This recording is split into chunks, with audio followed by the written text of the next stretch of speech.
അധ്യക്ഷനെ, ഇവിടെ സദസ്സിലിരിക്കുന്ന മറ്റുള്ളവർക്ക് നമസ്കാരം. അല്പം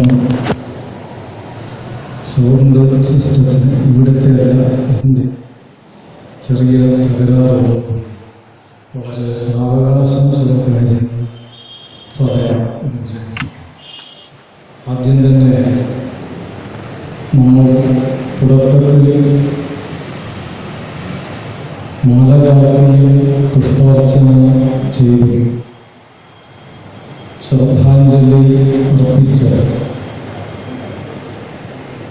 കാർഗിലിൻ്റെ മണ്ണ് മഞ്ഞ് ഏറ്റുവാങ്ങി കേണൽ വിശ്വനാഥൻ്റെ ഓർമ്മയുടെ മുമ്പിൽ അദ്ദേഹത്തോടൊപ്പം ചരിത്രത്തിൻ്റെ ഭാഗമായി മാറിയ 527 നമ്മുടെ വീര സൈനികരുടെ മുമ്പിലും ശ്രദ്ധാഞ്ജലി അർപ്പിക്കുന്നു.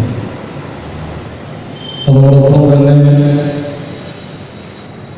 ആ യുദ്ധത്തിൽ പങ്കെടുത്ത് വിജയശ്രീലാളിതരായി തിരിച്ചു വന്നു ഈ ബലിദാനികളുടെ രക്തത്തിൻ്റെ ജീവന്റെ വില വാങ്ങിക്കൊണ്ടുവന്നു ആ യുദ്ധത്തിൽ പങ്കെടുത്ത ഇവിടെ ഇരിക്കുന്ന വീര സൈനികർക്ക് സാദര നമസ്കാരം. നമ്മൾ സാധാരണ പറയാറുള്ളത് ഇവിടെ ഇരിക്കുന്നവരിൽ ഒരു പറ്റം ആൾക്കാർ സോൾജിയേഴ്സ്, പട്ടാളക്കാർ. സോൾജിയർ അല്ല യഥാർത്ഥത്തിൽ ഭാരതത്തിലെ പട്ടാളം. കാരണം സോൾജിയർ അല്ലാതെ ഭാരതീയ പട്ടാളക്കാരന്റെ ദൗത്യം, മറ്റെല്ലാ രാജ്യങ്ങളിലും പട്ടാളത്തിന്റെ ദൗത്യം രാജ്യരക്ഷയും യുദ്ധവുമാണെങ്കിൽ ഭാരതത്തിന്റെ സൈനികരുടെ ദൗത്യം യുദ്ധം എന്നുള്ളത് അല്ല, പ്രധാനം ധർമ്മരക്ഷ എന്നുള്ളത്. രാജ്യരക്ഷ എന്നാൽ ഭാരതീയ സൈനികന ധർമ്മരക്ഷയാണ്. കാരണം സോൾജിയർ എന്ന വാക്കുണ്ടായത് സോൾഡ എന്ന ഒരു നാണയത്തിന്റെ പേരിൽ നിന്ന്. ബ്രിട്ടീഷുകാര് ആവശ്യം വരുമ്പോൾ, പണ്ട് കാലത്ത് ആവശ്യം വരുമ്പോൾ കൂലി കൊടുത്ത് സോൾഡ എന്ന നാണയം കൂലി കൊടുത്ത് തൽക്കാലത്തേക്ക് വിളിച്ചു വരുത്തി നാടിന് വേണ്ടിയൊക്കെ അവരുടെ മറ്റ് രാജ്യങ്ങളെ ആക്രമിക്കുന്നതിന് വേണ്ടി കൂലിക്ക് വിളിക്കുന്ന, യുദ്ധത്തിന് വേണ്ടി വിളിക്കുന്ന ആൾക്കാർക്ക് കൊടുത്ത നാണയം സോൾഡ. അത് വാങ്ങി യുദ്ധം ചെയ്യുന്നവൻ സോൾജിയർ, കൂലിപ്പട്ടാളം എന്നാണ് ആ വാക്കിന്റെ അർത്ഥം. ഭാരതത്തിൽ അനേകായിരം കൊല്ലങ്ങളായി അല്ലാത്ത പട്ടാളവുമില്ല, കൂലിപ്പട്ടാളവുമില്ല, ക്ഷത്രിയൻ എന്ന വാക്കാണ് ഭാരതത്തിൽ ഉപയോഗിക്കുന്നത് രാജ്യരക്ഷ ചെയ്യുന്നവന്. ആ രാജ്യരക്ഷ എന്നല്ല ക്ഷത്രിയൻ എന്ന വാക്കിന്റെ അർത്ഥം ക്ഷതത്തിൽ നിന്ന് ത്രാണം ചെയ്യുന്നവൻ, ധർമ്മത്തെ ക്ഷയിക്കാതെ നോക്കുന്നവൻ, രാജ്യത്തെ നാശത്തിൽ നിന്ന് രക്ഷിക്കുന്നവൻ, അവനാണ് ക്ഷത്രിയൻ. അവൻ ധർമ്മരക്ഷയാണ് ചെയ്യുന്നത്. അതുകൊണ്ട് എന്റെ മുമ്പിൽ ഇരിക്കുന്നവരും കാർഗിലിൽ അവിടെ യുദ്ധത്തിൽ പങ്കെടുത്തവരും അതിർത്തികളിൽ കാവൽ നിൽക്കുന്നവരും രാജ്യത്തെ സുരക്ഷിതമാക്കി നിർത്തുന്നവരും ഒക്കെ സാധാരണ നിലയിൽ പറയുന്ന സോൾജിയേഴ്സ് അല്ല, ക്ഷത്രിയന്മാരാണ്. വീരന്മാരായ ക്ഷത്രിയന്മാർ ഈ നാടിന്റെ ധർമ്മത്തെ സംരക്ഷിക്കുന്നവരാണ്. ആ രാജ്യത്തെ സംരക്ഷിക്കുന്ന സൈനികരടക്കം ഇവിടെ ഇരിക്കുന്ന നമ്മളടക്കം ശ്രദ്ധിക്കാനുള്ളത്, അതിർത്തി കടന്നു വരുന്ന ശത്രുവിന്റെ സൈന്യമല്ല കൂടുതൽ അപകടകാരികൾ. ഏറ്റവും കൂടുതൽ പേടിക്കേണ്ടത്, ഏറ്റവും കൂടുതൽ ജാഗ്രത പാലിക്കേണ്ടത്, ഏറ്റവും കൂടുതൽ അപകടമുണ്ടാക്കുന്നവർ നിഴൽ യുദ്ധം നടത്തുന്നവരായിരിക്കും. ആ നിഴൽ യുദ്ധം അതിർത്തിക്ക് പുറത്തല്ല, ഭാരതത്തിനകത്താണ്, രാജ്യത്തിനകത്താണ് നിഴൽ യുദ്ധങ്ങൾ നടത്തുന്നത്. അവരെ നമുക്ക് നേരിട്ട് കാണാൻ സാധ്യമല്ല. അവർ മനുഷ്യാവകാശത്തിന്റെ പേരിൽ വരും, അവർ ആവിഷ്കാര സ്വാതന്ത്ര്യത്തിന്റെ പേരിൽ വരും, അവർ ജനാധിപത്യ സംരക്ഷണത്തിന്റെ പേരിൽ വരും, അവർ ഭീകരവാദികളുടെ മനുഷ്യാവകാശത്തിന്റെ പേരിൽ വരും, അവർ അഭിപ്രായ സ്വാതന്ത്ര്യത്തിന്റെ പേരിൽ വരും. അതൊന്നും വേണ്ട എന്നല്ല, അഭിപ്രായ സ്വാതന്ത്ര്യം വേണം. രാജ്യരക്ഷയെ അപകടത്തിലാക്കാത്ത തരത്തിലുള്ള അഭിപ്രായ സ്വാതന്ത്ര്യം, ആവിഷ്കാര സ്വാതന്ത്ര്യം വേണം. അത് ഈ നാടിനെ മുടിച്ചു കളയാത്ത തരത്തിലുള്ള ആവിഷ്കാര സ്വാതന്ത്ര്യമായിരിക്കണം. ജനാധിപത്യ അവകാശങ്ങളും മനുഷ്യ അവകാശങ്ങളും വേണം. അത് ഈ നാടിന്റെ സ്വത്വത്തെയും ഐക്യത്തെയും തകർത്തു കളയാത്ത തരത്തിൽ ആയിരിക്കണം.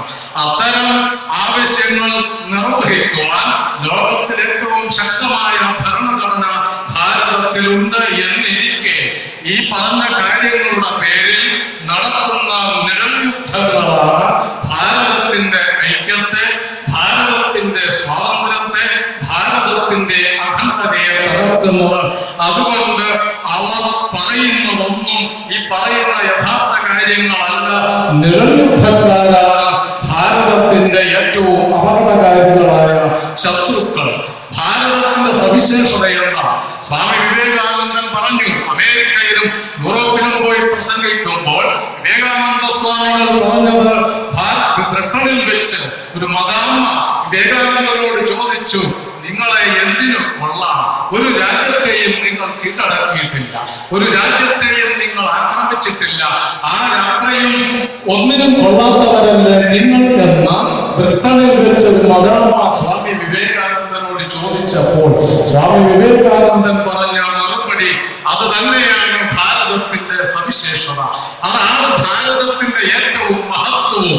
ഭാരതം ലോകത്തിലെ എല്ലാ കരുത്തുണ്ടായിരുന്ന എല്ലാ സാമ്രാജ്യങ്ങളും, കരുത്തുണ്ടായിട്ടുള്ള എല്ലാ രാജ്യങ്ങളും, ഭാരതത്തിന്റെ അതിർത്തിക്ക് വെളിയിലുള്ള അയൽ രാജ്യങ്ങൾ മുഴുവൻ, മിക്കവാറും എല്ലാ രാജ്യങ്ങളും ഭാരതത്തിന്റെ ഭാഗമല്ലാതായി പോയത്.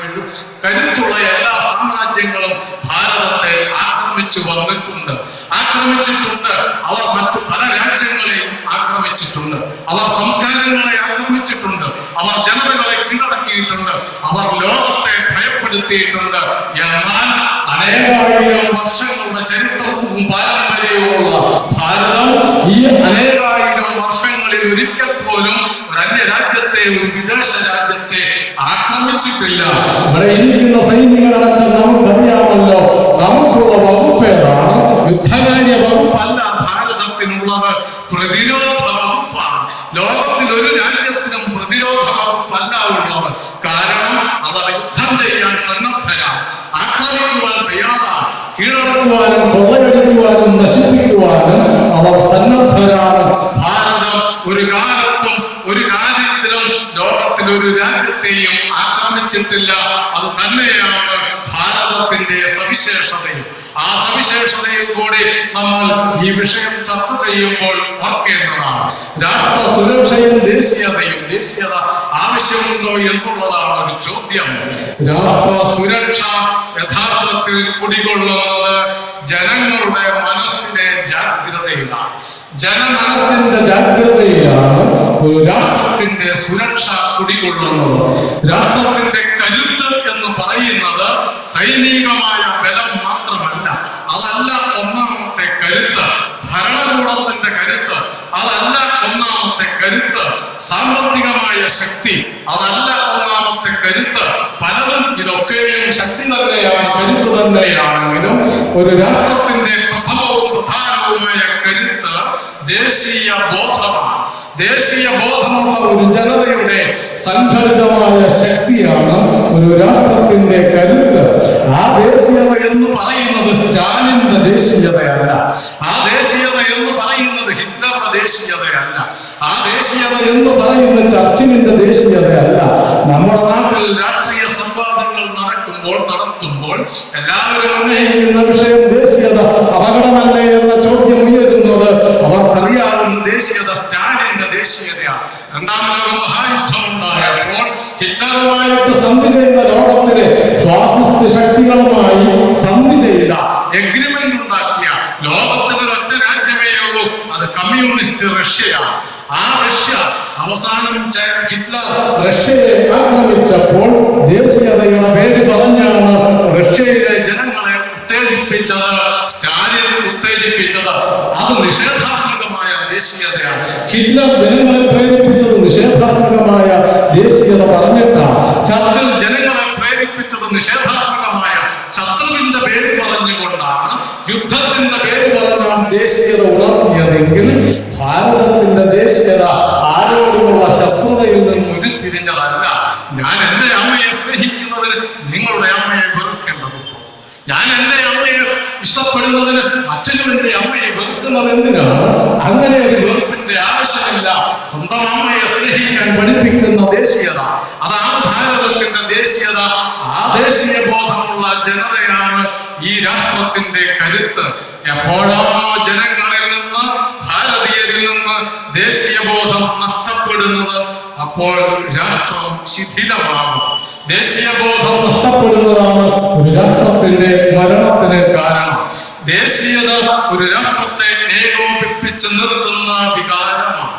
രാജ്യത്തെ 125 കോടിയോളം ജനങ്ങൾ ഭാരതത്തിലുണ്ട്. ഈ മുഴുവൻ ഭാരതീയരെയും ഒന്നിപ്പിക്കുവാൻ ആർക്കാ കഴിയുക? ഒരു രാഷ്ട്രീയ പാർട്ടിക്ക് കഴിയുമോ ഈ ഭാരതീയരെ മുഴുവൻ ഒന്നിപ്പിച്ച് നിർത്തുവാൻ? ഏതെങ്കിലും ഒരു രാഷ്ട്രീയ തത്വശാസ്ത്രത്തിന് കഴിയുമോ മുഴുവൻ ഭാരതത്തെയും ഒന്നിപ്പിച്ച് നിർത്തുവാൻ? ഏതെങ്കിലും ഒരു മതത്തിന് കഴിയുമോ മുഴുവൻ ഭാരതീയരെയും യോജിപ്പിച്ച് നിർത്തുവാൻ? സാധ്യമല്ല. കാരണം മതങ്ങൾ അനേകമാണ്, തത്വശാസ്ത്രങ്ങൾ പലതാണ്, രാഷ്ട്രീയ പാർട്ടികൾ 100,000-മാണ്. അങ്ങനെയുള്ള അഭിപ്രായ വ്യത്യാസങ്ങളും വൈവിധ്യങ്ങളുമുള്ള ഈ കാര്യങ്ങൾ നിലനിൽക്കെ രാഷ്ട്രീയ പാർട്ടികൾക്കോ തത്വശാസ്ത്രങ്ങൾക്കോ മതങ്ങൾക്കോ ഒരു രാഷ്ട്രത്തെ ഏകോപിപ്പിച്ച് നിർത്താൻ കഴിയില്ല. ഭാരതത്തെ ഐക്യപ്പെടുത്തുവാൻ കഴിയില്ല. പിന്നെ കഴിയുന്നത് ഏതിനാണ്? എല്ലാത്തിനും അതീതമായി ഈ 125 കോടി ജനങ്ങളെയും ഏകോപിപ്പിക്കുവാൻ കഴിയുന്നത് ഈ നാടിന്റെ സംസ്കാരത്തിനാണ്. അതാണ് ഭാരതത്തിന്റെ ഐക്യത്തിന്റെ അടിത്തറ. ദേശീയതയുടെ അടിത്തറ ഭാരതത്തിന്റെ സംസ്കാരമാണ്, സാംസ്കാരിക പൈതൃകമാണ്. അതാണ് പൊതുവായിട്ടുള്ളത്. അത് വടക്കുള്ളവനും തെക്കുള്ളവനും ഒന്ന് തന്നെയാണ്. അത് പടിഞ്ഞാറുള്ളവനും കിഴക്കുള്ളവനും ഒന്ന് തന്നെയാണ്. അത് പഞ്ചാബിക്കും മലയാളിക്കും ഒന്ന് തന്നെയാണ്. ഭാഷയുടെ വൈവിധ്യമുണ്ടെന്നിരിക്കെ, ജാതിയുടെയും മതത്തിന്റെയും വൈവിധ്യമുണ്ടെന്നിരിക്കെ, ആശയങ്ങളുടെയും വിശ്വാസങ്ങളുടെയും വൈവിധ്യമുണ്ടെന്നിരിക്കെ, ഭൂപ്രകൃതിയുടെയും ആകാരത്തിന്റെ, ആഘോഷത്തിന്റെ, ആചാരങ്ങളുടെ, വേഷവിധാനങ്ങളുടെ വൈവിധ്യങ്ങളൊക്കെ ഉണ്ടായിരിക്കുമ്പോഴും ആ വൈവിധ്യങ്ങൾക്ക് മുഴുവൻ അതീതമായി, അല്ലെങ്കിൽ ആ വൈവിധ്യങ്ങൾക്ക് മുഴുവൻ ആന്തരികമായി ഏകതയുടെ വികാരമുണ്ട് ഭാരതത്തിൽ. അതൊരു 100 കൊല്ലമല്ല, അത് 200 കൊല്ലമല്ല, അത് ഏതാനും നൂറ്റാണ്ടുകളല്ല, അനേകായിരം കൊല്ലങ്ങളായി പൃഥിവ്യ സമുദ്ര പര്യന്തമായ ഏകരാ. ഇത് വേദകാലത്തെ മന്ത്രമാണ്. പൃഥിവി മുതൽ, ഹിമാലയം മുതൽ സമുദ്രം വരെ നീണ്ടു കിടക്കുന്ന വിശാലമായ പ്രദേശമാണ്, ഒരൊറ്റ രാഷ്ട്രമാണ് എന്നുള്ളത് വേദകാലത്തെ പ്രയോഗമാണ്. അർത്ഥശാസ്ത്രത്തിൽ ചാണക്യൻ വീണ്ടും ആവർത്തിച്ചിട്ടുണ്ട്. ഈ രാജ്യത്ത്, ഒരു രാഷ്ട്രത്തിൽ അനേകം രാജ്യങ്ങൾ ഉണ്ടാവാം. ആ രാജ്യങ്ങളല്ല, അത് ഞാൻ പിന്നാലെ വിശദീകരിക്കാം. ഒരൊറ്റ രാഷ്ട്രമാണ്. വൈവിധ്യങ്ങളെ മുഴുവൻ ഏകോപിപ്പിച്ചുകൊണ്ട് ഭഗവത്ഗീതയിൽ പറയുന്നത് പോലെ മൈ സർവമിതം പ്രോതം സൂത്രേ മണികളാ ഇവ. ഈ ചരടുകൾ, ഈ പ്രപഞ്ചത്തെ മുഴുവൻ ചരടുകളിൽ എങ്ങനെയാണോ മുത്തുകൾ ചരടാൽ കോർക്കപ്പെട്ടിരിക്കുന്നത്, അതുപോലെ എന്നാൽ കോർക്കപ്പെട്ടിരിക്കുന്നു എന്ന് ഭഗവത്ഗീതയിൽ പറയുന്നത് പോലെ ഈ വൈവിധ്യങ്ങൾക്ക് മുഴുവൻ ആന്തരികമായി ഭാരതം എന്ന വികാരം, ഈ നാടിന്റെ സാംസ്കാരിക പൈതൃകം എന്ന വികാരമുണ്ട്. ആ വികാരമാണ് ഭാരതത്തെ ഏകോപിപ്പിക്കുവാൻ കഴിയുന്നത്. ഈ സംസ്കാരമാണ് ഭാരതത്തിന്റെ ദേശീയതയുടെ അടിത്തറ. ദേശീയത ചർച്ച ചെയ്യുമ്പോൾ 2-3 വാക്കുകളുടെ അർത്ഥം നാം ശ്രദ്ധിക്കേണ്ടതുണ്ട്. 2-3 വാക്കുകളുടെ വിശദീകരണം നാം മനസ്സിലാക്കേണ്ടതുണ്ട്. ഭാരതത്തിന് വെളിയിൽ രാഷ്ട്രവും രാജ്യവും ഒന്നാണ്, കൺട്രിയും നേഷനും ഒന്നാണ്. ഭാരതത്തിൽ അതൊന്നല്ല. രാഷ്ട്രം എന്ന് പറയുന്നത് ആത്മാവുള്ളതുപോലെ, മനുഷ്യന് ജീവനുള്ളതുപോലെ ജീവനുള്ള ഒരു സത്തയാണ് ഭാരതീയ ദർശനമനുസരിച്ച് രാഷ്ട്രം. രാജ്യം അതല്ല, ഉണ്ടാക്കപ്പെടുന്നതാണ്. ഭരണാധികാരിയാൽ, രാജാവിനാൽ സൃഷ്ടിക്കപ്പെടുന്നതാണ് രാജ്യം. രാഷ്ട്രം സംസ്കാരത്താൽ സൃഷ്ടിക്കപ്പെടുന്നതാണ്. ഒരു രാഷ്ട്രത്തിൽ അനേകം രാജ്യമുണ്ടാകാം, അതുപോലെ തന്നെ ഒരു രാജ്യത്തിൽ അനേകം രാഷ്ട്രങ്ങളും ഉണ്ടാകാം. ഒരു രാഷ്ട്രത്തിൽ അനേകം രാജ്യങ്ങൾ, ഉദാഹരണം ഭാരതം തന്നെയാണ്. സ്വാതന്ത്ര്യം കിട്ടുമ്പോൾ 500-ലധികം രാജ്യങ്ങൾ ഉണ്ടായിരുന്നു. ഭാരതത്തിൽ അനേകം രാജ്യങ്ങൾ, പക്ഷേ രാഷ്ട്രം ഒന്ന്. ഒരു രാജ്യത്തിൽ അനേകം രാഷ്ട്രങ്ങളുണ്ടാവാം. ഉദാഹരണം, സോവിയറ്റ് യൂണിയൻ ചത്തുപോയി. ആ രാജ്യത്തെ കുറിച്ച് വേണ്ടാവുന്ന പറയരുത് എന്നതാണെങ്കിലും ചരിത്രം അറിയാൻ പറയുകയാണ്. ഒരൊറ്റ രാജ്യം സോവിയറ്റ് യൂണിയൻ, അതിനകത്ത് അനേകം രാഷ്ട്രങ്ങൾ ഉണ്ടായിരുന്നു. ഇത് മാറി മാറി വരാം. ഇത് രണ്ടും ഒന്നല്ല എന്നുള്ള കാര്യം നാം അടിസ്ഥാനപരമായി മനസ്സിലാക്കണം. അതുപോലെ തന്നെ മതവും സംസ്കാരവും ഒന്നല്ല. മതവും സംസ്കാരവും ഒന്നാണ് എന്നാണ് നമ്മുടെ നാട്ടിൽ പ്രചരിപ്പിച്ചുകൊണ്ടിരിക്കുന്നത്. ക്രിസ്ത്യൻ മത സംസ്കാരം, ഇസ്ലാം മത സംസ്കാരം, ഹിന്ദു മത സംസ്കാരം, ഈ മൂന്ന് അഥവാ മതങ്ങളുടെ സംസ്കാരങ്ങളുടെ സംയോഗമാണ്, അതിന്റെ സൗഹാർദ്ദപരമായ യോജിപ്പാണ് ഭാരതത്തിന്റെ ഐക്യം എന്ന നമ്മുടെ രാഷ്ട്രീയക്കാർ നമ്മളോട് പറയുമ്പോൾ ഇത് രണ്ടും ഒന്നല്ല എന്ന് നാം മനസ്സിലാക്കേണ്ടതുണ്ട്. മതം ഒരാൾ സൃഷ്ടിക്കുന്നതാണ്. ഒന്നുകിൽ ഒരു വ്യക്തി സൃഷ്ടിക്കുന്നത്, അല്ലെങ്കിൽ ഒരു വ്യക്തിയുടെ പേരിൽ സൃഷ്ടിക്കുന്നത്. അതാണ് മതം. ക്രിസ്തുവിന്റെ പേരിൽ സൃഷ്ടിച്ചത് ക്രിസ്തു മതം, മുഹമ്മദ് നബി ഉണ്ടാക്കിയത് ഇസ്ലാം മതം, ഗുരു നാനാക്ക് സൃഷ്ടിച്ചത് സിഖ് മതം, ബുദ്ധന്റെ പേരിൽ ഉണ്ടായത് ബുദ്ധമതം. അതിന്റെ വിശദീകരണങ്ങളൊക്കെ എനിക്ക് പറയണമെന്നുണ്ടായിരുന്നു, സമയം അനുവദിക്കുന്നില്ലാത്തത് കൊണ്ട് ഞാൻ അതിലേക്ക് പോകുന്നില്ല. ഒന്നുകിൽ ഒരു വ്യക്തി സൃഷ്ടിച്ചത്, അല്ലെങ്കിൽ വ്യക്തിയുടെ പേരിൽ ഉണ്ടായത്, അതാണ് മതം എന്ന് പറയുന്നത്. അതിനൊത്തിരി അടയാളങ്ങളുണ്ട്, അത് മറ്റൊരിക്കൽ പറയാം. പക്ഷേ സംസ്കാരം ആര് സൃഷ്ടിച്ചതാണ്? സംസ്കാരം സൃഷ്ടിച്ച ആളുടെ പേര് നിങ്ങൾക്ക് പറയാമോ? ഭാരതത്തിലേത് വേണ്ട, ലോകത്തിലേതെങ്കിലും ഒരു രാഷ്ട്രത്തിലെ ഈജിപ്ഷ്യൻ സംസ്കാരം, പേർഷ്യൻ സംസ്കാരം, മെസപ്പൊട്ടേമിയൻ സംസ്കാരം, ഇൻക, മായ, അസ്തക്ക്, ഏതെങ്കിലും ലോകത്തിൽ മരിച്ച് മണ്ണടിഞ്ഞു പോയ ഏതെങ്കിലും ഒരു സംസ്കാരത്തിന്റെ സൃഷ്ടാവാണ് എന്ന് നിങ്ങൾക്ക് പറയാൻ കഴിയുമോ? അത് സാധ്യമല്ല. പക്ഷേ സംസ്കാരം ദൈവം സൃഷ്ടിക്കുന്നതുമല്ല, മനുഷ്യൻ തന്നെ സൃഷ്ടിക്കുന്നതാണ്, ഒരു വ്യക്തിയല്ല. നൂറ്റാണ്ടുകളുടെ ജീവിത അനുഭവങ്ങളിലൂടെ ഉരുത്തിരിഞ്ഞു വരുന്ന ജീവിത മൂല്യങ്ങളാണ് സംസ്കാരമായി പരിണമിക്കുന്നത്. അത് കാലം കൊണ്ട് സൃഷ്ടിക്കുന്നതാണ്. നമുക്ക് എളുപ്പം മനസ്സിലാക്കുവാൻ, ഇവിടെ ഇരിക്കുന്നവരൊക്കെ മുതിർന്നവരായതുകൊണ്ട് വയലുകൾ പണ്ട് കണ്ടിട്ടുണ്ടാവും. കേരളത്തിൽ ഇപ്പോൾ കാണാൻ കിട്ടാത്ത കാര്യമാണ് വയൽ. വയൽ കൊയ്യുന്നതിന് മുമ്പ് വിളഞ്ഞു നിൽക്കുമ്പോൾ അതിന്റെ പാടത്തിന്റെ വരമ്പിലൂടെയാണ് നടപ്പാത.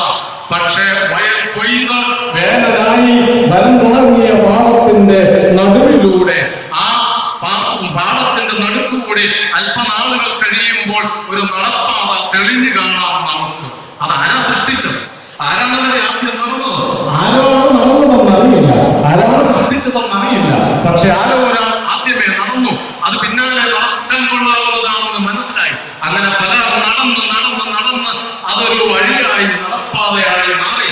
നാം കാണുന്ന രാജവീഥികൾ പണ്ടാരോ ഒരുവൻ നടന്നു പോയതാണ്. അതിന്റെ പിന്നാലെ ഒരുവൻ, അങ്ങനെ പല തലമുറകൾ നടന്നപ്പോൾ ആ ഒറ്റയടി പാത ഗ്രാമവീഥിയായി. ഗ്രാമവീഥി പഞ്ചായത്ത് റോഡായി, പഞ്ചായത്ത് വഴി അത് നഗരപാതയായി, നഗരപാത സംസ്ഥാന പാതയായും, ആ സംസ്ഥാന പാത നാഷണൽ ഹൈവേ ആയി, രാജപാതയായി പരിണമിക്കുന്നതാണ്. ആരോ ഒരുവൻ നടന്നതിൽ നിന്നാണ് രാജപാതകൾ സൃഷ്ടിക്കപ്പെട്ടിരിക്കുന്നത്. അത് മനുഷ്യ പ്രയത്നം കൊണ്ടുണ്ടാകുന്നതാണ് എന്നർത്ഥം, കാലങ്ങൾ കൊണ്ട് രൂപപ്പെടുന്നതാണ് എന്നർത്ഥം. അങ്ങനെയാണ് സംസ്കാരം ഉണ്ടാകുന്നത്. അത് ആരെങ്കിലും ഒരാൾ സൃഷ്ടിക്കുന്നതല്ല, അത് ഏതെങ്കിലും ഒരു മതത്തിന്റെ സൃഷ്ടിയല്ല. അതുകൊണ്ട് മതവും സംസ്കാരവും രണ്ടാണ് എന്ന പാഠം നാം പഠിക്കുക.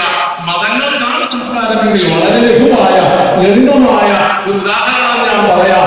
മതങ്ങൾക്കാണ് സംസ്കാരമെങ്കിൽ ലോകത്തിലെ എല്ലാ ക്രൈസ്തവ രാജ്യങ്ങളിലും ഒരൊറ്റ സംസ്കാരമല്ലേ ഉണ്ടാകാൻ പാടുള്ളൂ?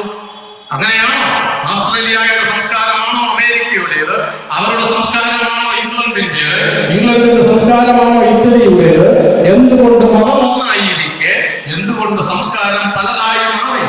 മതത്തിനാണ് സംസ്കാരമെങ്കിൽ ലോകത്തിലെ എല്ലാ ഇസ്ലാമിക രാജ്യങ്ങളിലും ഒരൊറ്റ സംസ്കാരമേ ഉണ്ടാകാൻ പാടുള്ളൂ. അങ്ങനെയാണോ? സത്യത്തിൽ ആണോ? ഈജിപ്തിന്റെ സംസ്കാരമാണോ തുർക്കിയുടേത്? തുർക്കിയുടെ സംസ്കാരമാണോ ഇന്തോനേഷ്യയുടേത്? ഇന്തോനേഷ്യയുടെ സംസ്കാരമാണോ സൗദി അറേബ്യയുടേത്? എല്ലാം ഇസ്ലാം മതവിശ്വാസികളാണ്. എന്നിട്ടും സംസ്കാരം പലതായിരിക്കുന്നുവെങ്കിൽ അതിന്റെ അർത്ഥം മതത്തിനല്ല സംസ്കാരം, രാഷ്ട്രത്തിനാണ് സംസ്കാരം, ജനതയ്ക്കാണ് സംസ്കാരം എന്നുള്ളത് മറന്നു പോകരുത്. അതും വിശദീകരിക്കേണ്ടതാണ്. പക്ഷേ മറ്റൊരു വാക്ക് നാം ശ്രദ്ധിക്കേണ്ടത്, ധർമ്മവും മതേതരത്വവും ഒന്നല്ല. ഭാരതത്തിൽ ഇന്ന് ആഗസ്റ്റ് 15 മിക്കവാറും എല്ലാ രാഷ്ട്രീയ പാർട്ടികളും പ്രസംഗിക്കുവാൻ പോകുന്നത് ഈ നാടിന്റെ സ്വത്വം എന്ന് പറയുന്നത്, സംസ്കാരം എന്ന് പറയുന്നത് മതേതരത്വമാണ് എന്നായിരിക്കും. മതേതരത്വം അല്ല ഭാരതത്തിന്റെ സ്വത്വം, അതല്ല ഭാരതത്തിന്റെ സംസ്കാരത്തിന്റെ അടിത്തറ. പിന്നെയോ ധർമ്മമാണ്. 1947 സ്വാതന്ത്ര്യം കിട്ടുമ്പോൾ ഭാരതം പ്രഖ്യാപിക്കേണ്ടിയിരുന്നത് ഭാരതം ധർമ്മരാജ്യം എന്നായിരുന്നു. പക്ഷെ പ്രഖ്യാപിച്ചത് മതേതര രാജ്യമെന്നാണ്. അത് 47-ലല്ല, അടിയന്തരാവസ്ഥയുടെ ഇരുണ്ട നാളുകളിൽ എഴുതി ചേർന്നതാണ് എന്ന് വക്കീലന്മാർക്കും പ്രഗത്ഭന്മാർക്കും അറിയാം. മതേതരത്വമല്ല ഭാരതത്തിന്റെ അടിത്തറ. അത് യൂറോപ്പിലെ മതപീഡനങ്ങളിൽ നിന്നും മുക്തമാകുവാൻ വേണ്ടി അവിടെ ഉരുത്തിരിഞ്ഞു വന്ന ഒരു മതസങ്കല്പമാണ്, അഥവാ ഒരു രാഷ്ട്രീയ സങ്കല്പമാണ്. ഭരണത്തിൽ നിന്ന് മതത്തെയും രാഷ്ട്രീയത്തെയും വേർപെടുത്തുവാൻ ഉണ്ടായ ഒരാശയമാണ് മതേതരത്വം. ഭാരതത്തിൽ അനേകായിരം കൊല്ലങ്ങളായി നിലനിന്നു പോരുന്നത് ധർമ്മം എന്ന സങ്കല്പമാണ്. ഭാരതം ധർമ്മരാജ്യമാണ് ആകേണ്ടിയിരുന്നത്. അങ്ങനെ ആകാതിരിക്കുവാൻ ഈ സാംസ്കാരിക മൂല്യങ്ങളെ, അനേകായിരം കൊല്ലങ്ങൾ കൊണ്ട് രൂപപ്പെട്ടു വന്ന ഈ സാംസ്കാരിക മൂല്യങ്ങളെ മുഴുവൻ തകർക്കുവാൻ, തടയുവാൻ, പ്രതിരോധിക്കുവാൻ, നിഷേധിക്കുവാൻ വേണ്ടി ഒരു പരിചയം ഉപയോഗിച്ചു. ആ പരിചയമാണ് മതേതരത്വം എന്ന വാക്ക്. അതിന്റെ അർത്ഥം നാം മതേതരത്വത്തിനെതിരാണെന്ന് ആരും തെറ്റിദ്ധരിക്കേണ്ടതില്ല. അത് നമ്മുടെ ഭാരതത്തിന്റെ ഭാഗം തന്നെയാണ്. അഥവാ ശരിയായ മതേതരത്വം ഭാരതീയ സംസ്കാരത്തിന് ഉള്ളൂതാനും ഈ മതേതരത്വം പറയുന്ന മറ്റു രാജ്യങ്ങളിലൊക്കെ ഒന്ന് അന്വേഷിച്ചു നോക്കുക. ഈ സാംസ്കാരിക പൈതൃകത്തെ ഏകോപിപ്പിച്ചു നിർത്തുന്ന ഭാരതത്തിന്റെ ഈ വികാരമുണ്ടല്ലോ, ഭാരതം, ഭാരതമാതാവ് എന്ന ഈ സങ്കല്പം, ആ സങ്കല്പത്തെ തകർത്തു കളയാനാണ് നമ്മുടെ നാട്ടിൽ കാലങ്ങളായി ആദ്യം ഉപയോഗിച്ചത് ബ്രിട്ടീഷുകാരനാണെങ്കിൽ അത് നമ്മൾ ഏറ്റെടുത്തു. ഏത്? ഇന്ത്യ എന്ന നാട്. എന്നോടും നിങ്ങളോടും പറഞ്ഞതെന്താ? നമ്മുടെ അധ്യാപകർ, നമ്മുടെ നേതാക്കന്മാർ പറഞ്ഞു തന്നതെന്താ? സാഹിത്യത്തിന് നാവുകളാത്തത് കൊണ്ടാണ് ഇന്ത്യ എന്ന് പറഞ്ഞത്. തെറ്റാണ്. നിങ്ങളുടെ മൊബൈലുകളിൽ വാട്സാപ്പിൽ വരുന്നുണ്ടാവും, എന്റെ മൊബൈലിൽ വന്നിട്ടുണ്ട്. സുന്ദരമായി വേദമന്ത്രങ്ങൾ ചൊല്ലുന്ന സാഹിത്യന്മാരുടെ ഗ്രൂപ്പുകളുടെ ലൈവായ കാര്യം നിങ്ങളുടെ മൊബൈലിൽ ഇപ്പോൾ ഉണ്ടാവും. നാക്കുവഴങ്ങാത്തത് കൊണ്ടല്ല അവർ ഭാരതത്തെ, ഹിന്ദുസ്ഥാനെ ഇന്ത്യ എന്ന് വിളിച്ചത്. ഇന്ത്യ എന്ന് വിളിച്ചാൽ ഭാരത മാതാവേ എന്ന സങ്കല്പത്തെ തകർക്കാൻ കഴിയും. ഭാരതം എന്ന് പറയുമ്പോഴാണ് ഭാരത മാതാവ് എന്ന സങ്കല്പം ഉണ്ടാവുക. ഭാരതം എന്ന് പറയുമ്പോഴാണ് അമ്മ എന്ന വികാരം ഉണ്ടാവുക. അമ്മ എന്ന വികാരം ഉണ്ടാകുമ്പോഴാണ് ജനിച്ചു വീഴുന്ന പൗരന്മാർക്കൊക്കെ മക്കളാണെന്നുള്ള ബോധം ഉണ്ടാവുക. ആ മക്കളെന്ന വികാരമാണ് അനേകായിരം കൊല്ലങ്ങളായി ഈ രാഷ്ട്രത്തെ കരുത്തുറ്റതാക്കി നിർത്തുന്നത്, ഏകോപിപ്പിച്ച് നിർത്തുന്നത്. ആ ഏകതയുടെ സൂത്രത്തെ, മന്ത്രത്തെ തകർത്ത് കളയാൻ ഭാരതത്തെ ഇന്ത്യ എന്ന് വിളിച്ചാൽ മതിയാവും. ഹിന്ദുസ്ഥാൻ എന്ന് വിളിക്കാതിരുന്നാൽ മതിയാവും. ഭാരതമാതാ സങ്കല്പം ഇല്ലാതെയാക്കണം. അതിനെ അവഹേളിക്കുന്നവരാണ് മുമ്പ് ഇവിടെ സൂചിപ്പിച്ച ചില ബുദ്ധിജീവികൾ. ഞാൻ അതിലേക്ക് പോകുന്നില്ല. ഈ സംസ്കാരം മതത്തിനല്ല. ഭാരതത്തിന്റെ സംസ്കാരം മതത്തിന്റെ സംസ്കാരമല്ല, ഹിന്ദുസ്ഥാനിലുള്ള സംസ്കാരമാണ് എന്നുള്ളത് കൊണ്ടാണ് ഹിന്ദു സംസ്കാരം എന്ന പേര് വന്നത്. ഹിന്ദു സംസ്കാരം എന്നുള്ളത് ആരാ? ഹിന്ദു എന്ന പേര് RSSന്റെ ഉൽപ്പന്നമല്ല. അത് മോഡിയിട്ട വാക്കല്ല. ഭാരതീയത്തിന്റെ പൈതൃകമായി ഉണ്ടായിരുന്നതാണ് ഹിന്ദു എന്ന പേര്. ജയ് ഹിന്ദ് എന്ന് സ്വാതന്ത്ര്യ സമര കാലങ്ങളിൽ മുഴുവൻ പതാകക്കാർ വിജയം വിളിക്കുമ്പോൾ, പതാക ഉയർത്തിക്കൊണ്ട് ജയ് ഹിന്ദ് എന്ന് വിളിക്കുമ്പോൾ അവിടെ ക്രിസ്ത്യാനികൾ തോക്കട്ടെ എന്നാണ് അർത്ഥം. ഈ ചെയ്യുന്ന പട്ടാളക്കാരില്ലേ, എല്ലാ ജാതിയിലും മതത്തിലും പെട്ടവൻ, അവിടെ മുസൽമാൻ തോക്കട്ടെ എന്നാണ് അർത്ഥം. അല്ലല്ലോ, അവർ പരാജയപ്പെട്ട് ഹിന്ദുക്കൾ മാത്രം, മതപരമായ ഹിന്ദുക്കൾ ജയിക്കട്ടെ എന്നല്ല. ജയ് ഹിന്ദ് എന്ന മുദ്രാവാക്യം സുഭാഷ് ചന്ദ്രബോസാണ് ഏറ്റവും കൂടുതൽ വിളിച്ചത്. സ്വാതന്ത്ര്യ സമരത്തിന് ഉജ്ജ്വലമായ ആ മന്ത്രത്തെ, ആ വികാരത്തെ, ആ മുദ്രാവാക്യത്തെ അത് മതത്തിന്റെ പേരിലല്ല, അത് ഏതെങ്കിലും ഒരു സങ്കുചിതമായ അർത്ഥമല്ല. ജയ് ഹിന്ദ്, ഭാരതത്തിന്റെ ജയ് ആണ് വിളിക്കുന്നത്. ഹിന്ദുസ്ഥാൻ എന്ന് പറഞ്ഞു പോരുന്നില്ലേ? ലോകം മുഴുവൻ പറയുന്നത് ഹിന്ദുസ്ഥാൻ. അത് മതത്തിന്റെ പേരിലാണോ? ഹിന്ദുസ്ഥാൻ പെട്രോളിയം എന്ന് പറയുന്നത് ഹിന്ദുക്കൾ എന്ന മതവിശ്വാസികളുടേതാണോ? ഹിന്ദുസ്ഥാൻ മെഷീൻ ടൂൾസ്, അതിന് കെട്ടില്ല മുസ്ലിങ്ങളെന്ന് വിചാരിക്കാൻ കഴിയുമോ? അതിന് കെട്ടില്ല ക്രിസ്ത്യാനികളെന്ന് പറയാൻ കഴിയുമോ? അതിന് കെട്ടില്ല കമ്മ്യൂണിസ്റ്റുകാരെന്ന് പറയാൻ കഴിയുമോ? അതൊക്കെ മതത്തിൻ്റെതാണോ? ഈ പേരുകൾ ഒന്നും HNL കൊണ്ട്, ഈ നാട്ടിലെ ചെയ്യൽ കൊണ്ട്, നമ്മുടെ എറണാകുളത്ത്, ഇതെല്ലാം ഹിന്ദുസ്ഥാനിൽ തുടങ്ങുന്നതാണെങ്കിൽ ഈ പേരുകളൊന്നും രാഷ്ട്രീയ സ്വയം സേവക സംഘമോ പൂർവ്വ സൈനിക പരിഷത്തോ നരേന്ദ്രമോദിയോ ആരെങ്കിലും ഇട്ട പേരുകളല്ല.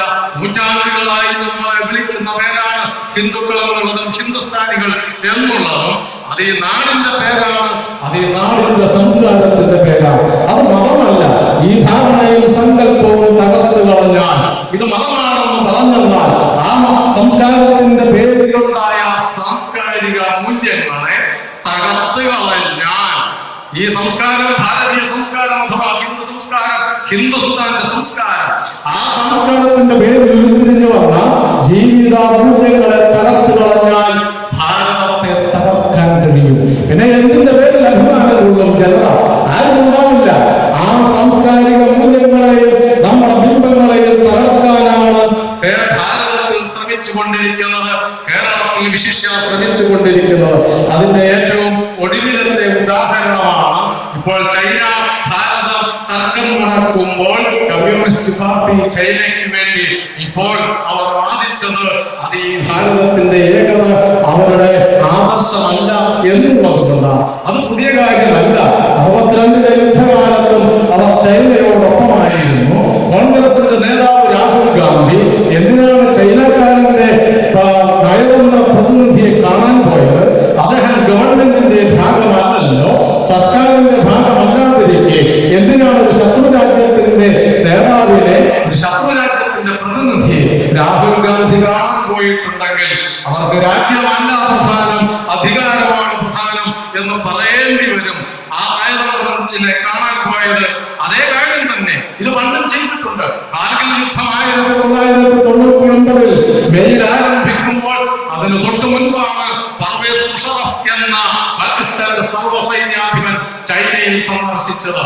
അതിനുശേഷമാണ് യുദ്ധം ഉണ്ടായത്, നുഴഞ്ഞുകയറ്റം ഉണ്ടായത്. അതേപോലെ പർവേസ് മുഷറഫ് എന്ന സൈനിക തലവൻ ചൈന സന്ദർശിച്ചതുപോലെയാണ് കമ്മ്യൂണിസ്റ്റ് പാർട്ടി പ്രസ്ഥാനം. ഞാൻ രാഷ്ട്രീയം പറയുകയല്ല. ആ പ്രസ്ഥാനത്തിന്റെ പ്രതിനിധികൾ ചൈനയ്ക്ക് വേണ്ടി വാദിച്ചത് രാഹുൽ ഗാന്ധി ചൈനക്കാരനെ സന്ദർശിച്ചത് പർവേസ് മുഷറഫ് സന്ദർശിച്ചതുപോലെയാണോ എന്ന് എനിക്ക് സംശയമുണ്ട്. നിങ്ങൾക്കുണ്ടെങ്കിലും ഇല്ലെങ്കിലും ഇത്തരം ഇത് ആവർത്തിക്കുകയാണ് ചെയ്യുന്നത്. ദേശീയതയെ ദുർബലപ്പെടുത്തുന്ന സമീപനം ഇപ്പോൾ ഉണ്ടായതല്ല, ഒരു നൂറ്റാണ്ടായിട്ടുള്ളതാണ്. ഞാൻ പറയുന്നത് നമ്മളെ കുറിച്ചാണ്, ബ്രിട്ടീഷുകാരൻ ചെയ്തതിനെ കുറിച്ചല്ല. ഭാരതത്തിന്റെ ദേശീയതയെ തകർക്കാനുള്ള ശ്രമം ഒരു നൂറ്റാണ്ടായി ആരംഭിക്കുന്നു. നമുക്കറിയാം 1857 യുദ്ധം വിശദീകരിക്കേണ്ടതില്ല. 1905 ബംഗാൾ വിഭജനം, ഭാരതത്തെ വിഭജിച്ചു ബ്രിട്ടീഷുകാരൻ. മുസൽമാന്മാരെയും ഹിന്ദുക്കളെയും രണ്ടാക്കുവാൻ വേണ്ടി, മതപരമായി ഭിന്നിക്കുവാൻ വേണ്ടിയാണ് ബംഗാൾ വിഭജനം 1905 ബ്രിട്ടീഷുകാരൻ നടത്തിയത്. പക്ഷെ എന്താ ഉണ്ടായത്? ഭാരതം മുഴുവൻ, ബംഗാളിൽ 10,000-കണക്കിന് ജനങ്ങൾ, അവർ മുസ്ലിങ്ങളും ഹിന്ദുക്കളും അല്ലാത്തവരുമെല്ലാം ഒന്നിച്ചുകൂടി. അവർ ഓരോ തക്ബീർ വിളിച്ചില്ല, അവർ ഹരഹര മഹാദേവ വിളിച്ചില്ല. അവർ വിളിച്ചത് ഭാരത് മാതാ കീ ജയ് എന്നായിരുന്നു. അവർ വിളിച്ചത് വന്ദേ മാതരം എന്നായിരുന്നു. അവർക്കവിടെ മതം ഉണ്ടായിരുന്നില്ല. മതത്തിന്റെ പേരിലല്ല ബംഗാൾ വിഭജനത്തിനെതിരെ സമരം നടത്തി 6 വർഷക്കാലത്തെ നിരന്തര പോരാട്ടത്തിലൂടെ ബംഗാൾ വിഭജനം റദ്ദ് ചെയ്യിക്കുവാൻ, ബ്രിട്ടീഷുകാരനെ മുട്ടുകുത്തിക്കുവാൻ അന്ന് കഴിഞ്ഞു. നമുക്ക് മതഭേദമില്ലാതെ, മതപരമായ വികാരമില്ലാതെ നാം ബ്രിട്ടീഷുകാരനെ, ശത്രുവിനെ പരാജയപ്പെടുത്തി. ആ പരാജയപ്പെടുത്തിയെങ്കിൽ അതെപ്പോഴാണ് പിന്നീട് മതപരമായ വിഭജനത്തിലേക്ക് പോയത്? ആദ്യമായി അതിന്റെ വിത്തുവാക്കിയത് 1906 ആണ്. മുസ്ലിം ലീഗിന്റെ ജനനം 1906 ആണ്. ഇവിടെ സുഭാഷ് ചന്ദ്ര സാറ് പറഞ്ഞപ്പോൾ പറഞ്ഞു, പാകിസ്ഥാൻ ആവശ്യപ്പെടുന്നു, കാശ്മീരിന് വേണ്ടിയാണ് അവർ യുദ്ധം ചെയ്യുന്നത്.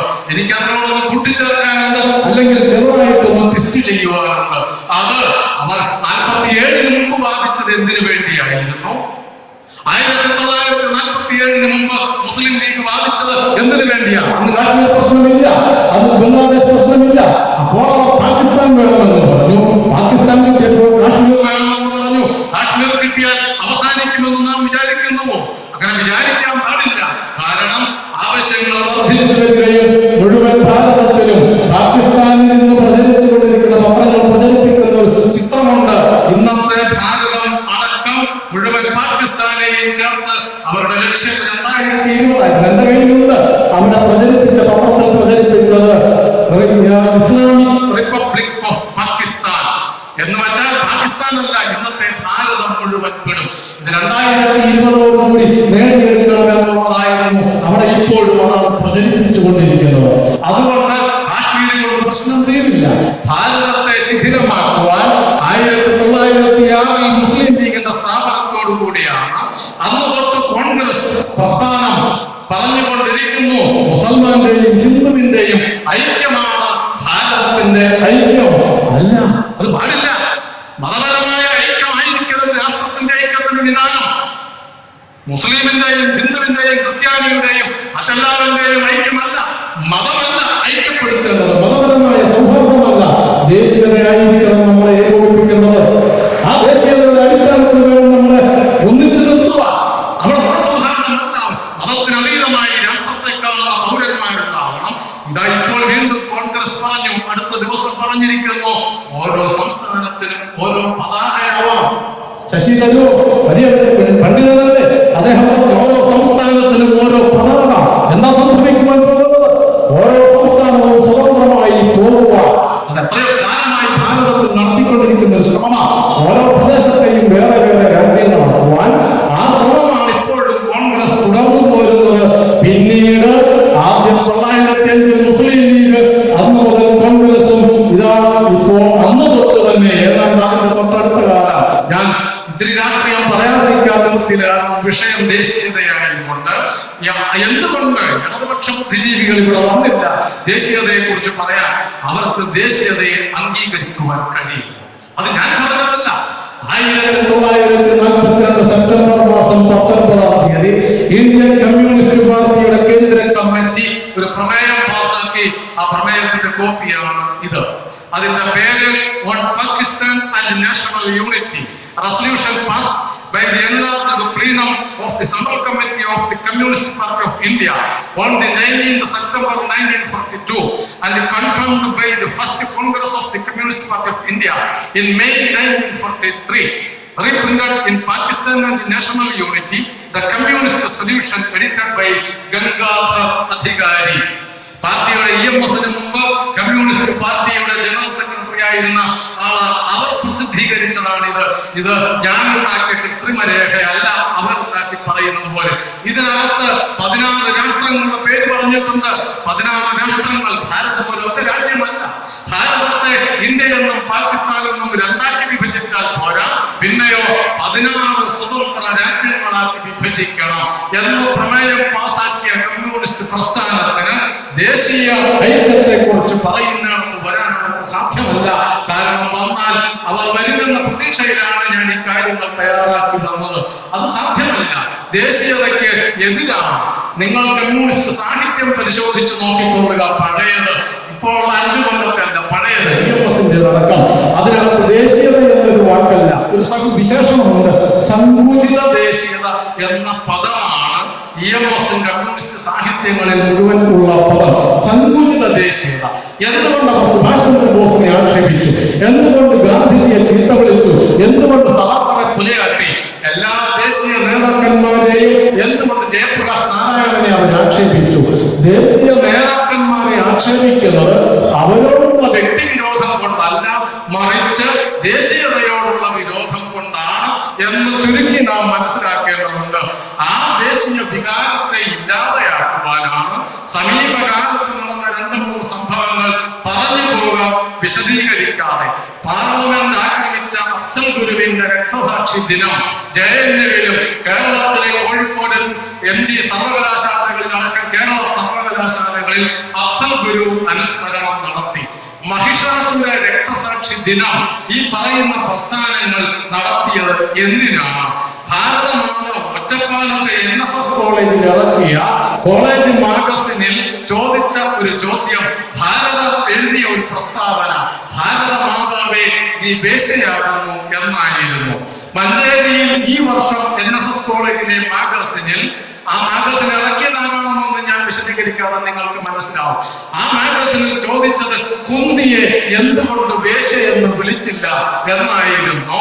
മറ്റൊന്ന്, ബ്രണ്ണൻ കോളേജിൽ നമ്മുടെ നമ്മൾക്ക് സാധാരണ ഒരു ചങ്കയുള്ളെങ്കിലും ഈ 2 ചങ്കുള്ളവർ ജനിക്കുന്ന ബ്രണ്ണൻ കോളേജിലെ കോളേജ് മാഗസിനിലെ അവർ പറഞ്ഞു വെച്ചത് ദേശീയഗാനം തിയേറ്ററുകളിൽ പാടുമ്പോൾ, ഇവിടെ ഇരിക്കുന്നവരെല്ലാം മുതിർന്നവരായതുകൊണ്ട് ഞാൻ അത് തന്നെ പറയുകയാണ്, ദേശീയഗാനം കേൾക്കുമ്പോൾ നിങ്ങൾ വിവസ്ത്രരായി ലൈംഗിക വേഴ്ചയിൽ ഏർപ്പെടണം എന്ന് ബ്രണ്ണൻ കോളേജിലെ മാസികയിൽ എഴുതി വെച്ചതാണ്. ഇത് ഏതെങ്കിലും ചില കുട്ടികളുടെ തെറ്റായ ധാരണ കൊണ്ടല്ല. ഈ അടുത്ത ദിവസം ഒരു കേരളത്തിലെ വിദ്യാർത്ഥി പ്രസ്ഥാനത്തിന്റെ നേതാവ്, സംസ്ഥാന നേതാവ് പറഞ്ഞ ഒരു കാര്യം, ഗുരുശിഷ്യ ബന്ധം എന്നുള്ളത് പൊളിച്ചടുക്കേണ്ട കാലമായി. അതൊരു ബൂർഷ്വാ സങ്കല്പമാണ്. ഇങ്ങനെ എണ്ണിയാൽ ഒടുങ്ങാത്തത് എന്റെ കയ്യിൽ അനേകമുണ്ട്. ഞാൻ അതെല്ലാം വിശദീകരിക്കുന്നില്ല. ഈ പറഞ്ഞ ഉദാഹരണങ്ങൾ കൊണ്ട് ഞാൻ പറയാൻ ഉദ്ദേശിച്ച ഒറ്റ കാര്യം, എന്തിനെയാണോ ഭാരതം ആരാധിക്കുന്നത്, എന്തിനെയാണോ നമ്മൾ ബഹുമാനിക്കുന്നത്, എന്തിനെയാണോ നാം നമ്മുടെ പൈതൃകമായി കൊണ്ടു നടക്കുന്നത്, അതിനെ മുഴുവൻ ഇല്ലാതെയാക്കുവാൻ, അതിനെ മുഴുവൻ അവഹേളിക്കുവാൻ, അതിലൂടെ വരും തലമുറകളുടെ ഉള്ളിൽ ഈ നാടിന്റെ പൈതൃകത്തോടുള്ള നിന്ദ സൃഷ്ടിക്കുവാൻ, ഈ നാടിന്റെ സാംസ്കാരിക പൈതൃകത്തോടുള്ള അവഹേളനം സൃഷ്ടിക്കുവാൻ, അവമതി സൃഷ്ടിക്കുവാൻ, അതിലൂടെ ഈ രാജ്യത്തോട് കൂറില്ലാത്ത ഒരു തലമുറയെ സൃഷ്ടിക്കുവാനുള്ള കൃത്യമായ പദ്ധതിയുടെ ഭാഗമാണ് ഈ പ്രയത്നങ്ങൾ മുഴുവൻ. രണ്ടു കൂട്ടരെ ഇത് ചെയ്യുന്നുള്ളൂ ഭാരതത്തിൽ. ഒന്ന് മുമ്പേ പറഞ്ഞ ബുദ്ധിജീവികൾ ഉൾപ്പെടുന്ന പ്രസ്ഥാനവും ഭീകരവാദ പ്രസ്ഥാനങ്ങളുമാണ് ഈ ഭാരതീയ ബിംബങ്ങളെ, ഭാരത മാതാവിനെ, ദേശീയ ഗാനത്തെ, ഭാരതീയ സാംസ്കാരിക ബിംബങ്ങളെ മുഴുവൻ അവഹേളിക്കുന്നത് ഇടതുപക്ഷവും ഭീകരവാദ പ്രസ്ഥാനങ്ങളും ആണ്.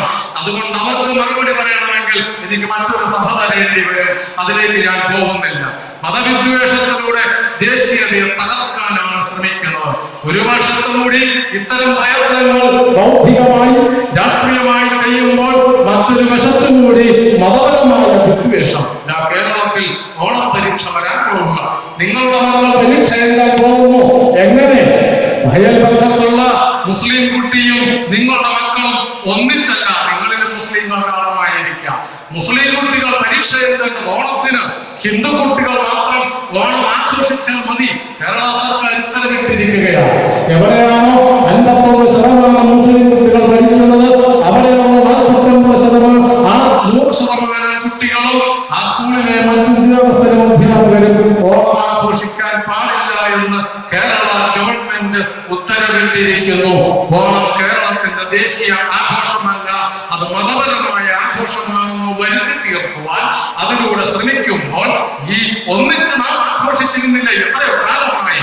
ഈ സർക്കാർ ഉണ്ടാകുന്നതിന് മുമ്പ്, കേരളം ഉണ്ടാകുന്നതിന് മുമ്പ്, നൂറ്റാണ്ടുകളായി, അനേകം കാലങ്ങളായി തൃപ്പൂണിത്തുറയിൽ നിങ്ങൾ ആഘോഷിക്കാൻ പോകുന്നത്, ഇവിടെ ആഘോഷിക്കാൻ പോകുന്ന ആരുടെ ഓണമായിരിക്കും? ഹിന്ദുക്കളുടെ മതപരമായ ഹിന്ദുക്കളുടെ ഓണമായിരിക്കുമോ?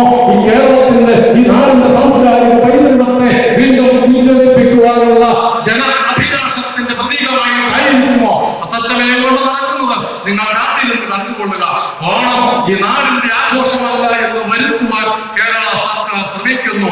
മതവിദ്വേഷം, മതവിഭജനം സൃഷ്ടിക്കുവാൻ ശ്രമിക്കുന്നു. ദേശീയ സുരക്ഷ സാധ്യമാകണമെങ്കിൽ സംസ്കാരത്തെ നാം തിരിച്ചറിയണം. ദേശീയതയുടെ അടയാളങ്ങൾ എന്താണെന്ന് നാം തിരിച്ചറിയണം. അത് ഞാൻ പറയുന്നത് വിശ്വസിക്കണ്ട, നിങ്ങൾ പറയുന്നത് വിശ്വസിക്കണ്ട. ദേശീയതയുടെ അടയാളങ്ങൾ എന്തായിരുന്നു നമ്മുടെ ദേശീയ നേതാക്കന്മാർ പണ്ടേ പറഞ്ഞു വെച്ചിട്ടുണ്ട്. 1954 അതേതരത്വത്തിന്റെ അപ്പോസ്തലനായ ജവഹർലാൽ നെഹ്റു ഭാരതം ഭരിക്കുമ്പോൾ 1954 മാവോ സേതുവും ഭാരതം സന്ദർശിച്ചു. മാവോ ഭാരതത്തിൽ വന്നപ്പോൾ ജവഹർലാൽ നെഹ്റു മാവോ എന്ന കമ്മ്യൂണിസ്റ്റ് സർവാധിപതിക്ക് ഇന്ത്യയുടെ സമ്മാനമായി കൊടുത്തത് നടരാജ വിഗ്രഹമാണ്. എന്തിനാണ് കൊടുത്തത്? ഭാരതത്തിന്റെ പ്രതീകം നടരാജ വിഗ്രഹം. പിന്നീട് ബർമയുടെ സ്വാതന്ത്ര്യ ദിനം ആഘോഷിക്കുവാൻ മറ്റൊരിക്കൽ, അതിന് മുൻപൊരിക്കൽ ഡോക്ടർ രാജേന്ദ്ര പ്രസാദ് പോയപ്പോൾ കൊണ്ടുപോയത്, ഭാരതത്തിന്റെ സമ്മാനമായി കൊണ്ടുപോയത് ഒരു വെള്ളിക്കുളത്തിൽ ഗംഗാജലവും ഒരാലിൻ തയ്യുമാണ് കൊണ്ടുപോയത്. എന്തിനാണ് ആൽ തൈ കൊണ്ടുപോകുന്നത്? ആൽവൃക്ഷം ഹിന്ദുക്കളുടെ ആരാധ്യവൃക്ഷമാണോ? ഗംഗാജലം ഹിന്ദുക്കളുടെ മാത്രം ആരാധ്യ വസ്തുവാണോ?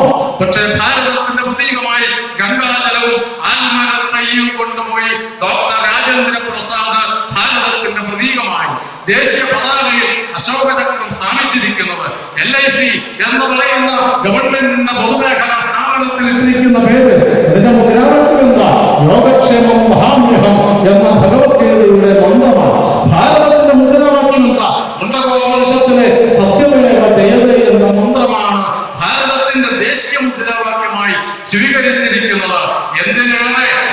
1997 EK നായനാർ മുഖ്യമന്ത്രി, ഇന്നത്തെ മുഖ്യമന്ത്രി പിണറായി വിജയൻ മന്ത്രിയൊക്കെ ആയിരിക്കുമ്പോൾ അവരൊക്കെ കൂടെ പോപ്പിനെ കാണാൻ പോയില്ലേ? ജോൺ പോൾ രണ്ടാമൻ മാർപ്പാപ്പയെ കാണാൻ പോയപ്പോൾ ആ മാർപ്പാപ്പയെ കാണാൻ പോയ EK നായനാർ പോപ്പിന് ഇട്ടുകൊടുത്തത് എന്താ? ചന്ദനമാല ഇട്ടുകൊടുത്ത് ആ ചന്ദനമാല ചാർത്തി ചുണ്ടൻ വെള്ളവും കൊടുത്തു. എന്തിനാണ് ചന്ദനമാല ചാർത്തിയത്? ഒരു കൊന്ത കൊടുത്താൽ പോരായിരുന്നോ? തീർന്നില്ല. ഭഗവത്ഗീതയാണ് ഭാരതത്തിന്റെ സമ്മാനമായി EK നായനാർ എന്ന മുഖ്യമന്ത്രി കൊടുത്തത്. പിണറായി വിജയന്റെ സാന്നിധ്യത്തിൽ കൊടുത്തത് ഭഗവത്ഗീതയാണ്. അത് മതഗ്രന്ഥമായിരുന്നുവെങ്കിൽ, അത് ഹിന്ദുക്കളുടെ മാത്രമായിരുന്നുവെങ്കിൽ എന്തിനു കൊടുക്കണം? അത് ഭാരതത്തിന്റെ പ്രതീകമാണ്. അതിനെക്കുറിച്ച് കേരളത്തിൽ ചർച്ചയുണ്ടായി, ആക്ഷേപമുണ്ടായി. കമ്മ്യൂണിസ്റ്റ് മുഖ്യമന്ത്രി എന്തിനാണ് അത് കൊടുത്തത് എന്ന് ചോദിച്ചപ്പോൾ തിരിച്ചു വന്ന EK നായനാർ ദേശാഭിമാനിയിൽ ലേഖനം എഴുതി. അതിലെ പ്രസക്ത ഭാഗം ഇതാണ്: 80,000 ശ്ലോകങ്ങളുള്ള മഹാഭാരതത്തിന്റെ, അത് തന്നെ അഭിപ്രായ വ്യത്യാസം പോട്ടെ, ഭാഗമാണ് ഭഗവാന്റെ പാട്ടായ ഭഗവത്ഗീത. EK നായനാരുടെ വാക്കാണ്, ശ്രദ്ധിച്ച് കേൾക്കണം. 18 അധ്യായങ്ങളിലായി 800-ൽ പരം ശ്ലോകങ്ങളുണ്ട് ഗീതയിൽ. യുദ്ധത്തിൽ പാണ്ഡവചേരിയിലെ യുദ്ധവീരനായ അർജുനൻ എതിർപക്ഷത്ത് സഹോദരങ്ങളും ബന്ധുജനങ്ങളും ഗുരുക്കന്മാരുമാണെന്ന് കണ്ടപ്പോൾ അസ്തപ്രജ്ഞനായി. അപ്പോൾ അർജുനന്റെ നേരാളിയായ ശ്രീകൃഷ്ണൻ അർജുനനെ കർമ്മോജ്വലനാക്കാൻ നടത്തുന്ന ഉപദേശവും അതിനോടുള്ള അർജുനന്റെ പ്രതികരണം അടക്കുന്ന സംവാദവുമാണ് ഭഗവത്ഗീത. ഇതൊക്കെ കൗരവ പിതാവായ ധൃതരാഷ്ട്രർക്ക് സഞ്ജയൻ പറഞ്ഞു കൊടുക്കുന്നതായിട്ടാണ് ചിത്രീകരിച്ചിരിക്കുന്നത്. ഈ കൃതിയെ സ്വാതന്ത്ര്യ സമരകാലത്ത് സമരത്തിന് അനുകൂലമായ നിലയിൽ പല നേതാക്കളും ഉപയോഗിച്ചിട്ടുണ്ട്. ഈ പുസ്തകം കമ്മ്യൂണിസ്റ്റ് മാനിഫെസ്റ്റോയ്ക്ക് പകരമാണെന്ന് വിചാരമില്ല. പിന്തിരിപ്പന്മാർക്കും വർഗീയവാദികൾക്കും ആവശ്യം പോലെ ഉപയോഗിക്കാൻ വകയുള്ള ശ്ലോകങ്ങളുള്ളതാണ് ഗീത എന്ന യാഥാർത്ഥ്യം വിസ്മരിക്കുന്നില്ല. പക്ഷേ ഇത് ഭാരതത്തിന്റെ പൊതു സ്വത്താണ്. അതുകൊണ്ടാണ് ഭഗവത്ഗീതയുടെ ഇംഗ്ലീഷ് പരിഭാഷ ശങ്കരഭാഷ്യത്തോട് കൂടിയത് ഞാൻ പോപ്പിന് നൽകിയത്. പോളണ്ടുകാരനായ പോപ്പിന് കമ്മ്യൂണിസ്റ്റ് മാനിഫെസ്റ്റോയോ മൂലധനമോ ഞാൻ നൽകാതെ തന്നെ കിട്ടിയിട്ടുണ്ടാവും. പക്ഷേ ഇന്ത്യയിൽ നിന്നും ചെന്ന ഞാൻ ഭാരതത്തിന്റെ മഹാഗ്രന്ഥങ്ങളിൽ ഒന്നെന്ന നിലയിലാണ് ഭഗവത്ഗീത നൽകിയത് എന്ന് EK നായനാരുടെ സാക്ഷ്യത്തിനപ്പുറം ഈ നാടിന്റെ സാംസ്കാരിക പൈതൃകം ഏതാണ് ഈ നാടിന്റെ സാംസ്കാരിക പൈതൃകം? ഭാരതത്തിന്റെ പ്രതീകമാണ് ഭഗവത്ഗീതയിൽ ഈ പറയുന്നതും. ആത്മരവും ഗംഗാധരവും നടരാജ വിഗ്രഹവും ഒക്കെ ആ ബിംബങ്ങളെ മുഴുവൻ തകർത്ത് കളയുവാനുള്ള ശ്രമമാണ് നടന്നുകൊണ്ടിരിക്കുന്നത്. ഭാരതത്തിന്റെ സാംസ്കാരിക പൈതൃകം അതാണ് ഈ പാരമ്പര്യം എന്ന് പറയുന്നത്. അതാണ് ഈ നാടിനെ നിലനിർത്തുന്നത്. അതാണ് ദേശീയതയുടെ അടിസ്ഥാനം. ദേശീയതയെ കുറിച്ച് പലർ പറഞ്ഞ നിർവചനമുണ്ടെങ്കിലും ഒരെണ്ണം മാത്രം ഞാൻ ഇപ്പോൾ സൂചിപ്പിക്കാം. ഭാരതത്തിന്റെ പ്രഥമ പ്രധാനമന്ത്രി ജവഹർലാൽ നെഹ്റു സ്വാതന്ത്ര്യ സമരകാലത്ത് നൈനിറ്റാൾ ജയിലിൽ കിടക്കുമ്പോൾ ആ ജയിലിന്റെ മുൻപിലൂടെ ഒരു പറ്റം ആൾക്കാർ, 100 കണക്കിന് ആൾക്കാർ, അതിൽ ഭാവങ്ങളുണ്ട്, സമ്പന്നരുണ്ട്, നിരക്ഷരനുണ്ട്, സാക്ഷരനുണ്ട്, സവർണനുണ്ട്, ദളിതനുണ്ട്, രാഷ്ട്രീയക്കാരുണ്ട്, മതവിശ്വാസികളുണ്ട്, എല്ലാവരും ഇവിടെ നിന്ന് 100 കണക്കിന് ആൾക്കാരുടെ സഞ്ചയം പാട്ടുപാടി ഭാരതമാതാവിൻ ജയ് വിളിച്ച് വന്ദേമാതരം എന്ന് പറഞ്ഞ് കടന്നു പോകുന്നത് കണ്ടപ്പോൾ ജവഹർലാൽ നെഹ്റു ജയിലധികൃതരോട് ചോദിച്ചു, ആരാണത്, അവരെങ്ങോട്ടാണ് പോകുന്നത്, എന്തിനാണ് പോകുന്നത് എന്ന് ചോദിച്ചപ്പോൾ ജയിലിന്റെ അധികൃതർ പറഞ്ഞത് അവർ ഗംഗാ സ്നാനത്തിന് പോകുന്നതാണ്. അതിനെക്കുറിച്ച് ജവഹർലാൽ നെഹ്റു പറഞ്ഞത് മാത്രം ഞാൻ വായിക്കാം. ആ വിശ്വാസത്തിന്റെ ശക്തി എത്ര വലുതാണ്! 100,000 വർഷങ്ങളായി അതങ്ങനെ ജനങ്ങളെ ത്രിവേണിയിലേക്ക് അനായാസം ആനയിക്കുന്നുവല്ലോ എന്നോർത്ത് ഞാൻ അത്ഭുതപ്പെട്ടു. തലമുറകൾ വരും, തലമുറകൾ പോകും, ഭരണകൂടങ്ങളും സാമ്രാജ്യങ്ങളും നിലവിൽ വരും. അല്പകാലത്തേക്ക് അവ ജനങ്ങളുടെ മേൽ ആധിപത്യം ചെലുത്തും. എന്നിട്ട് അവ ഭൂതകാലത്തിൽ അന്തർധാനം ചെയ്യും. എന്നാൽ പഴയ പാരമ്പര്യം തുടരുകയും പുതിയ തലമുറകൾ അവയ്ക്ക് മുന്നിൽ തലകുനിക്കുകയും ചെയ്യും. ഇതിൽ കൂടുതൽ ദേശീയതയെ കുറിച്ച് പറയാൻ ഒരു നിർവചനം വേണോ?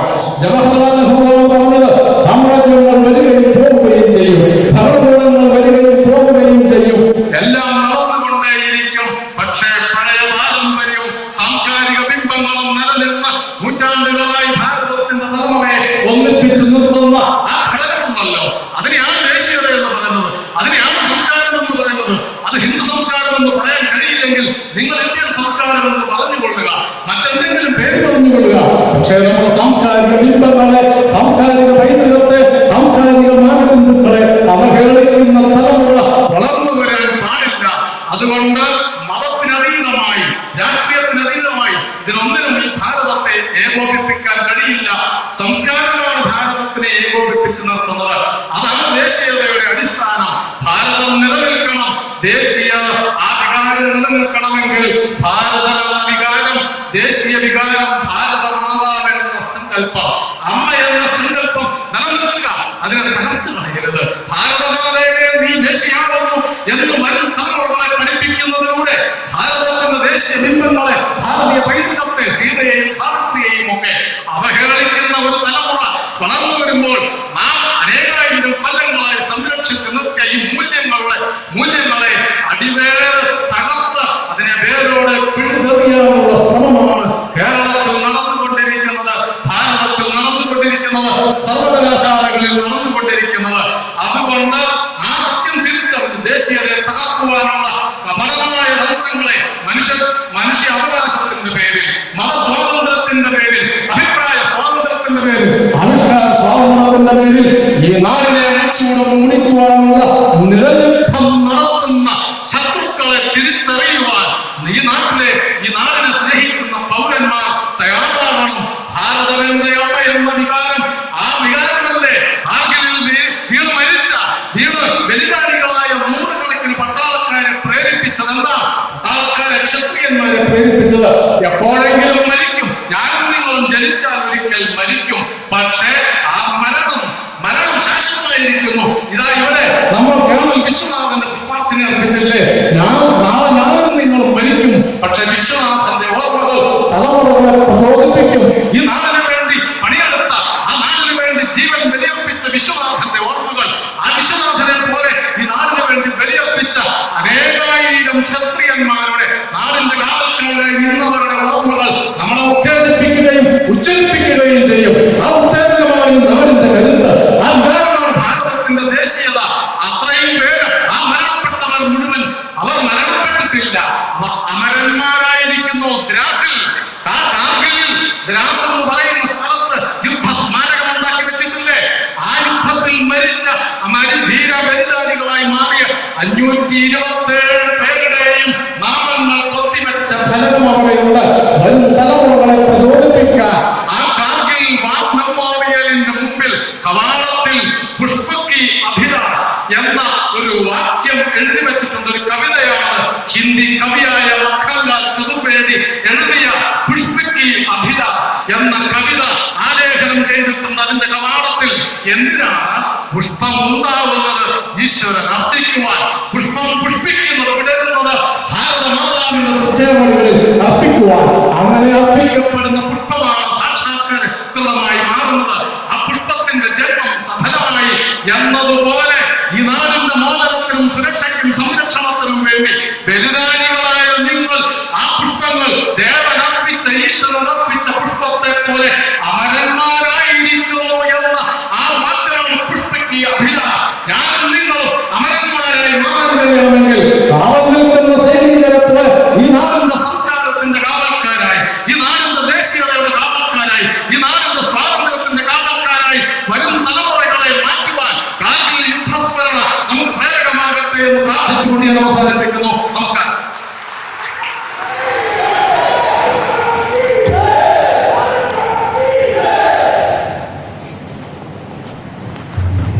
അബദ്ധജടിലമായി നമ്മൾ മനസ്സിലാക്കി വെച്ച മതവും ദേശീയതയും എന്നുള്ള ആ ലിങ്ക് വളരെ വ്യക്തമായി നിർവചിച്ചുകൊണ്ട് ഭാരതത്തിൻ്റെ ദേശീയതയും ലോക രാഷ്ട്രങ്ങളുടെ നേഷനും തമ്മിലുള്ള വ്യത്യാസം നമുക്ക് പറഞ്ഞു തന്ന് അവസാനം चाबी नहीं मुझे तोड़ लेना वनमाली उस पद पर देना तुम फेंक मातृभूमि पर कीस चढ़ाने जिस पद जावे वीर अनेक माखनलाल चंद्र